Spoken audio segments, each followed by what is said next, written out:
여러분 안녕하십니까? 네, 이번에는요 한중일의 식문화, 음식 문화에 대해서 간단히 한번 비교해 볼까 싶습니다. 먼저 한중일 삼국은요 주식이 과연 무엇일까요? 우리나라는 쌀을 주식으로 하고 있지 않습니까? 근데 중국과 일본도 이웃 나라니까 그렇게 생각되기 쉽지만 또 사실은 맞습니다. 일본 같은 경우도 우리와 마찬가지로 쌀 문화, 쌀을 주식으로 하고 있는 건 맞습니다. 하지만 중국은 워낙 넓지 않습니까? 그러다 보니까 쌀만이 주식이 아닙니다. 예를 들면 우리와 가까운 동북 지역 같은 경우는 우리와 같이 쌀을 주식으로 합니다만 중국의 중원 지역이라고 불리는 진시황의 서안이라든가 장안, 낙양 그런 지역 같은 경우는 면 문화가 그렇게 또 발달되어 있습니다. 다양한 면이 있죠. 그리고 또 어떤 지역에 가면요 산동성 일부도 마찬가지입니다만 만두 있지 않습니까? 우리식의 그 속에 뭐가 들어있는 만두가 아니라 그냥 밀가루만 이렇게 똘똘하게 이렇게 뭉쳐져 있는 그 면을 가지고 중국에서는 만토우라고 하는데 그걸 갖다가 한 손으로는 그거를 씹어 먹거나 잘라서 먹고 그 다음에 젓가락으로 자사이 같은 반찬을 먹는 이런 식으로 해서 중국 같은 경우는 쌀, 면, 만토 이 세 가지가 주식으로 되어 있습니다. 자, 그러면 한중일 삼국은 식사를 어떤 식으로 할까요? 예를 들면은 수저라든가 젓가락은 어떻게 사용할까요? 일본 같은 경우는요 수저가 없습니다. 우리와 같은 그런 수저가 없고 그냥 젓가락으로 밥을 먹고 그러면 국물 먹을 때는 우리는 수저로 국물을 먹습니다만 일본인들은 손으로 그릇을 들고 훌훌 이렇게 국물을 마시죠. 중국은 어떨까요? 중국은 중간 정도라고 할 수 있겠습니다. 기본적으로 젓가락을 사용합니다. 하지만 수저를 우리처럼 아주 많이 빈번하게 사용하지는 않습니다. 샤오즈라고 해가지고 왜 우리가 그 중국 요리집에 가면은 그 수저 비슷하게 국물 터서 먹을 그렇게 만든 거 있지 않습니까? 그것이 사용이 되는데 그것도 그렇게 많이 사용되지 않습니다.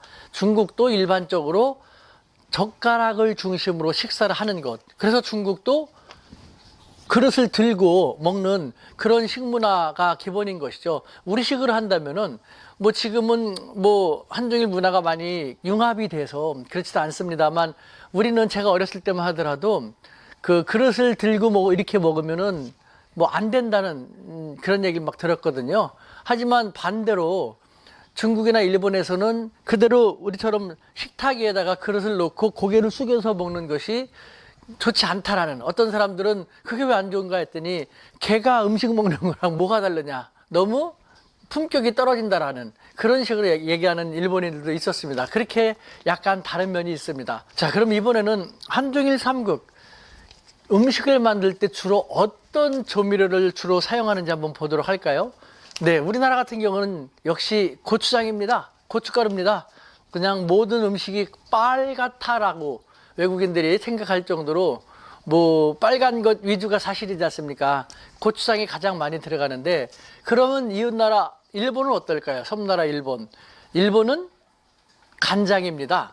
우리가 모든 음식에 고추장을 거의 넣듯이 일본은 간장을 많이 넣습니다. 간장을 많이 넣는 이유 중에 하나는요, 일본 사람들은요 음식 재료 본래의 향과 맛, 정체성을 중시한다고 합니다. 그렇기 때문에 본래 재료의 그 맛과 향을 가능한 그대로 보존하기 위해서 약한 조미료를 쓴다는 것이죠. 그것이 가장 대표적인 것이 간장이고, 그래서 일본 사람들이 음식을 할 때는 우리식을 볼 땐 맛이 밋밋하지 않습니까? 간장만 조금만 넣어가지고 이게 네 맛인지 내 맛인지 모를 정도의 애매모호한 그런 맛을 나타나죠. 요즘 같은 경우는 그것이 건강식이라고도 많이 얘기하는데 어쨌든 일본 음식이 특징이 되었고요. 특히 일본 같은 경우는 섬나라니까 생선이 널려 있으니까 생선 요리가 많이 발달됐다라고 할 수도 있습니다만, 그 일본의 역사를 보더라도 생선 요리가 더 발달할 수밖에 없었던 기원이 있죠. 예를 들면은 일본의 중세시대 해안시대라는 게 있지 않습니까? 794년부터 1188년까지 이어졌던 이 해안시대는 불교 국가였습니다. 불교를 위주로 했기 때문에 불교에서는 살생, 육식을 금지하지 않습니까? 그래서 기본적으로 육식을 꺼려했죠. 물론 예외적으로 개고기라든가 혹은 고양이 고기, 사슴고기는 일부 허용했습니다만 아무래도 불교의 영향을 받아서 육류가 발달하지 않았습니다. 그러다가 메이지 시대 들어가지고, 메이지 시대가 언제입니까? 1866년부터 시작됐지 않습니까?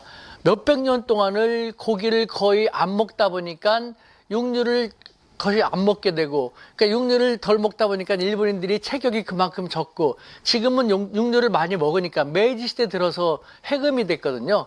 근데 고기를 먹게 되니까 일본인들이 키도 그만큼 더 커지게 됐습니다만, 그 전까지는 육류에서 섭취할 수 있는 뭐 건강한 요소 같은 것, 뭐 단백질 같은 것이 부족하다 보니까 체격이 그만큼 적게 되는 그런 모습을 보이기도 했었죠. 그래서 일본은 섬나라이기 때문에 바다에서 나오는 생선도 많았지만 육류를 잘 안 왔던 그런 역사가 몇백 년이나 지속돼 가지고 그 육류보다는 생선류가 더 발달됐다라는 특징도 있고요. 자, 그러면 중국은 주된 조미료, 음식을 만들 때 주로 어떤 조미료를 사용할까요? 여러분 잘 아시지 않습니까? 뭡니까? 네, 기름입니다. 기름. 중국 음식은 뭐든지 기름 넣어갖고 확 웍에다가 이렇게, 우리 중국집 생각해 보십시오. 하지 않습니까? 그게 아주 전통적인 중국 대부분의 지방, 넓은 중국이라지만 대부분 지방 어딜 가더라도 그것이 주방의 전통적인 모습인데요. 중국은 주로 기름을 사용하는 것이죠. 기름을 사용하는 이유가 있습니다. 여러 가지 이유가 있는데 대표적인 것 몇 가지를 고르면요. 일단은 기름을 사용해서 음식을 만들면요, 향과 재료의 맛을 보존할 수 있다고 합니다.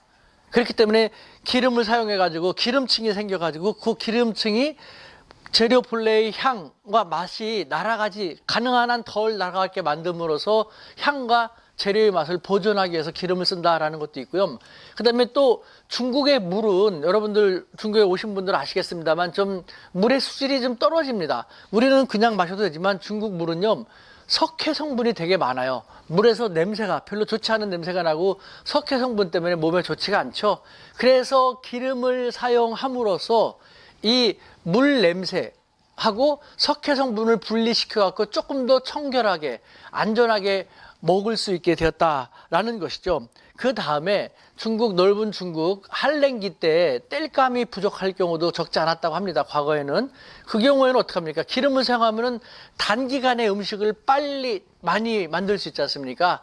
그렇기 때문에 땔감을 사용해서 오랜 시간 걸려서 땔감을 많이 쓰고 하는 것보다는 더 손쉽게 음식을 만들 수 있었기 때문에 기름을 사용하게 됐다는 등등 몇 가지 이유로 인해서 중국에서는 기름을 가장 많이 쓰게 되는 것이죠. 그런데 여러분, 기름 하면은 저도 지금 배 나오는 거 보십시오.